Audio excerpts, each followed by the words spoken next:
Go ahead and say it. Say it loud. Subscribe and the notification button and then share. So we live in the and house then now, subscribe. as usual. So this is what you say. We're This is, running a little late today. okay, so you 6:22. like the video. Hit the notification button, and it's Repeat after me. Like the video. Say it. Like the video. Like the video. Subscribe. Subscribe. Hit the notification button. No, say after me. So when I say it, then you say after me. Okay. So let's go. Okay. Don't forget Don't forget to subscribe. to subscribe, Like the video. Same routine as yesterday. Share. share, And hit the notification button. and Like I hit told the you yesterday, notification. it's still the layman's view, but That this way- section is right That way, with me say to it. work. That's way Each time each time we drop a video, we drop a video, you get notified. you get notified. Bye. Bye.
So yeah, I'm running a little bit late.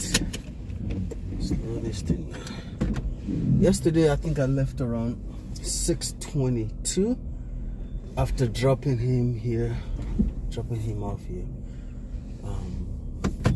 And it's 6:25. That means that I have 35 minutes to get to work.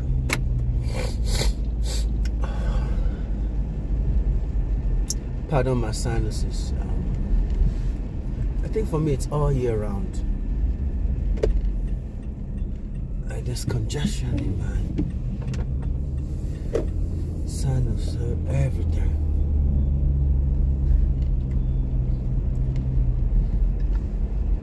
So yesterday I was talking to you about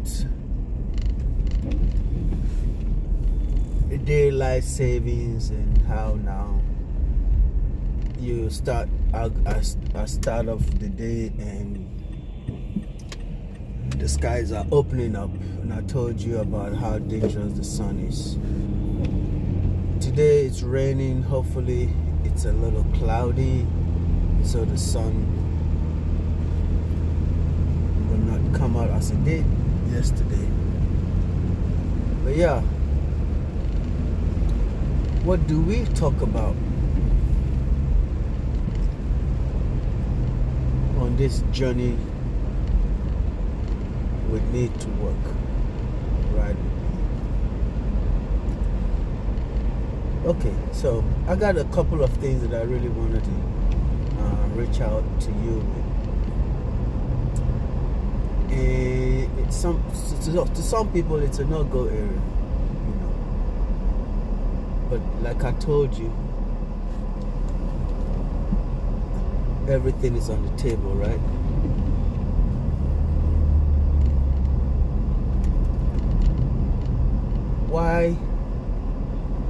Why is the black man always under?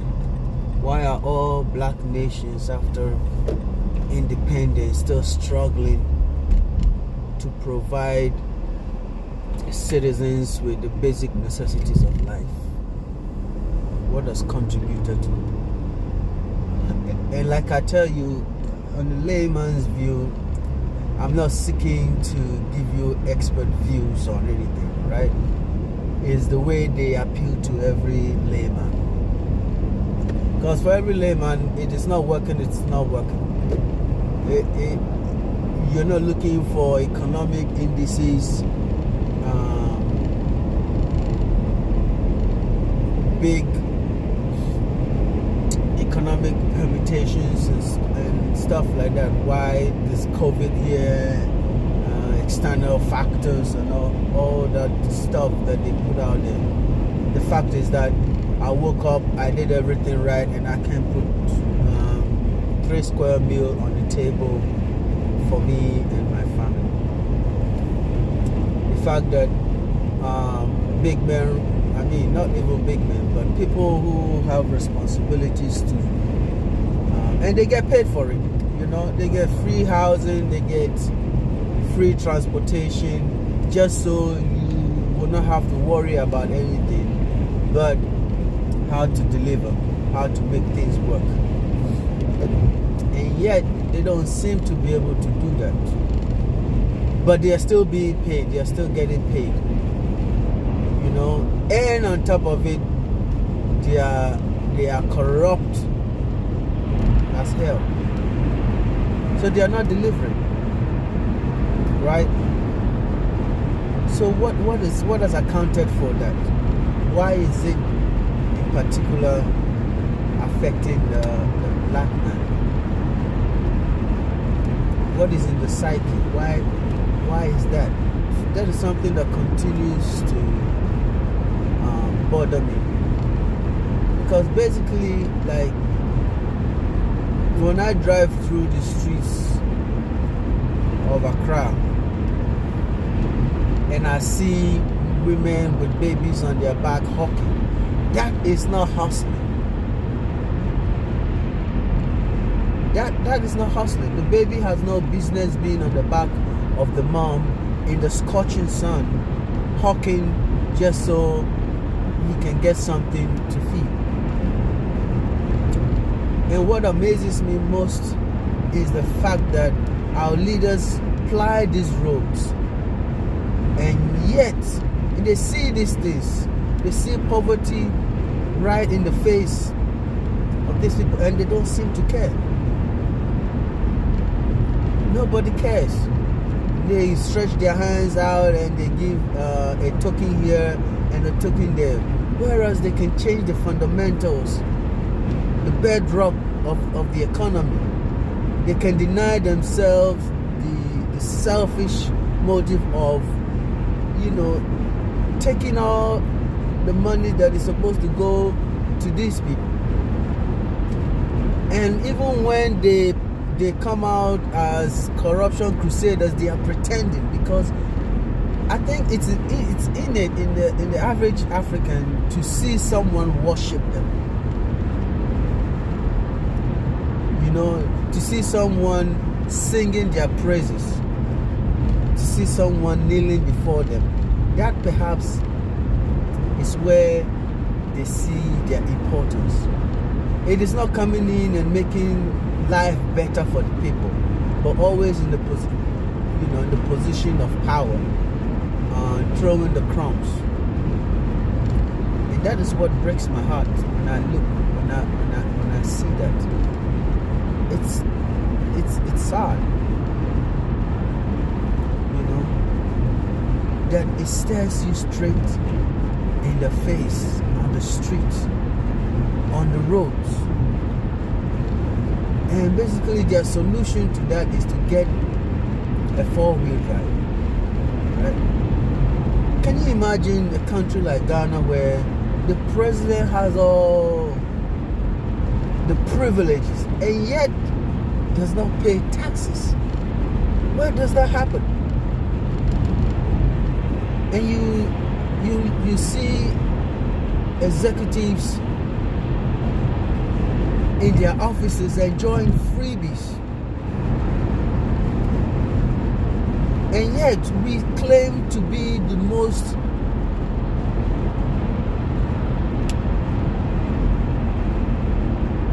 people with morals.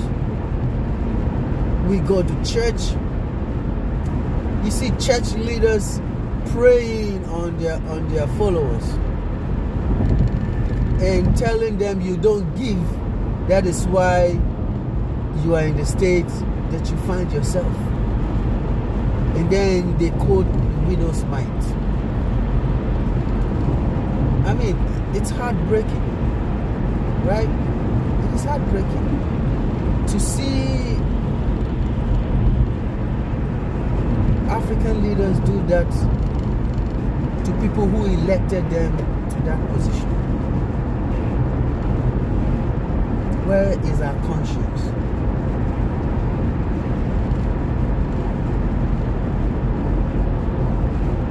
Where is our conscience? Every time you see me go back and forth, and for every average diaspora, this is what eats us. Not just diaspora, but even people back home. That all this while, Ghana just celebrated her 66th anniversary, independence anniversary, and yet we have not had a leader who is upright enough to turn things around. I'm not naive not to know that there are external factors, but then the external factors, like they say, don't go plucking the ripe mangoes in the very tip, the low-hanging ones. You can deal with that. How is it that the president does not pay taxes, and yet the market woman waits, tied up groundnuts and some petty stuff, they're forced to pay taxes? It's the same thing that happens in the churches. The pastor is seen as God. No, really, let's think about it. You really think that God operates in that manner? And I'm not questioning the fact that Jesus existed, but really, you think that Jesus is God but he had his people, his chosen people, the Israelites, and that he chose to start his Christianity from there? Don't we think?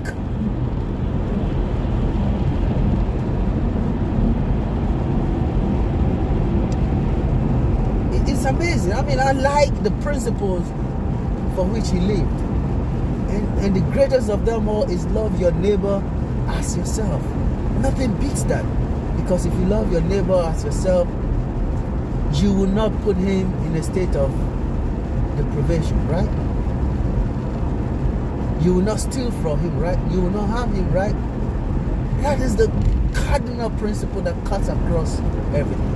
And for my Muslim brothers and sisters, I don't even wish to go there. But for some reason, we've allowed these two religions to capture our very mindset.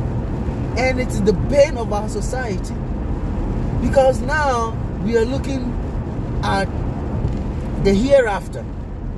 So we suffer and we don't hold our leaders accountable because Christianity has told us, oh, this world is not your home.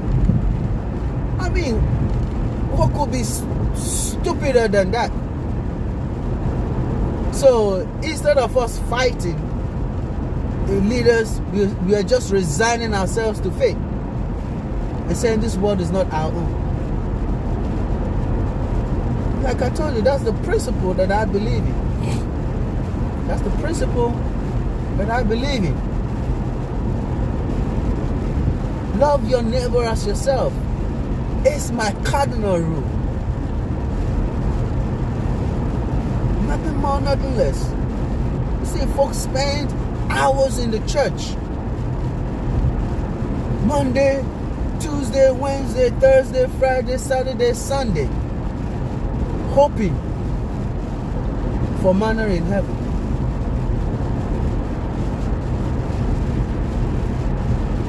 It is crazy. It is crazy. So, I mean, why you come along with me? Ponder on these things. So what does, I mean, it's good to grow your faith. It is good to grow your faith. It's good to surround yourself with people with the same mindset so that you can rub off on each other in a positive way. But nobody can tell me that I need to be a Christian in order for me to go to heaven.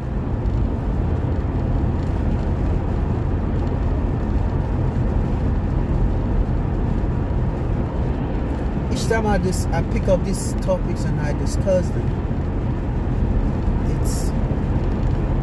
it weighs down on my heart, because really,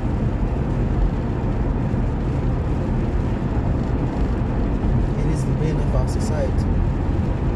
Our people are just so relaxed. We are not challenging the status quo. We allow leaders to come in there and act as God, because in the churches we are told, even when we see pastors, dipping their hands in the coffers and living large with securities here and security apparatus here and there, we say, no, judge not my anointed and do my prophets no harm.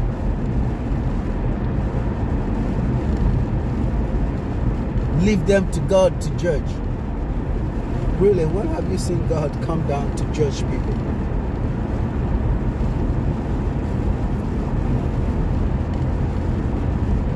It's sad. It's sad for the black race. I'm telling you, it's sad. It's really sad.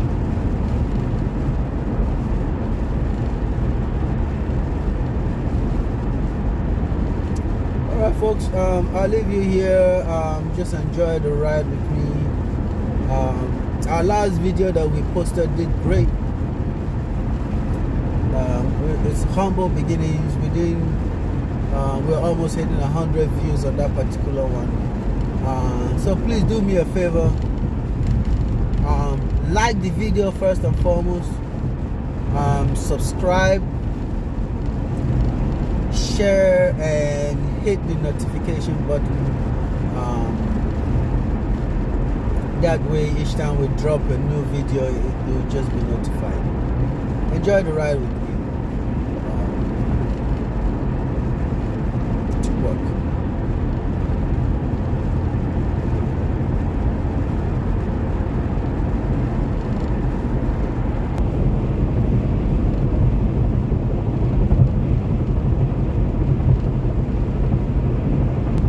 So yesterday, if you remember, around here is where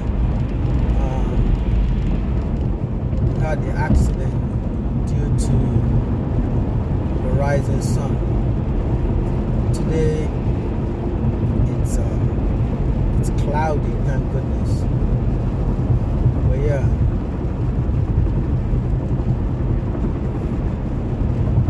the sun can be terrifying sometimes. Just right on this spot, because I remember that car hit the spot and the other one got thrown away to the other side, to my right side. So I'm making my last turn, right turn on the I-40 highway. I'm trying to keep these videos under 20 minutes. Sometimes the topic will really become so passionate, I lose sense of time, but I'll try and keep it below 20 minutes.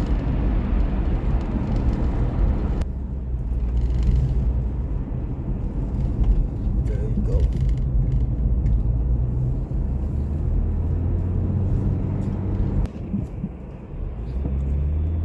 So this is yours truly. Ponder over what I said. Assess it critically. Don't just throw it. Sometimes get all emotional about religious stuff. Sit down, think about it. The indoctrinations that you have gone through. I mean, we are discerning, right? We should be able to think outside the box and make the right choices for ourselves. I believe that good is universal, bad is universal. What is bad here is bad elsewhere. What is good here is good elsewhere, is good elsewhere. These are universal traits. What I want you to take with you is the cardinal rule that Jesus talked about. Do love your neighbor as yourself. For me, it's the cardinal. Forget about, I want to go to heaven, I want to do this.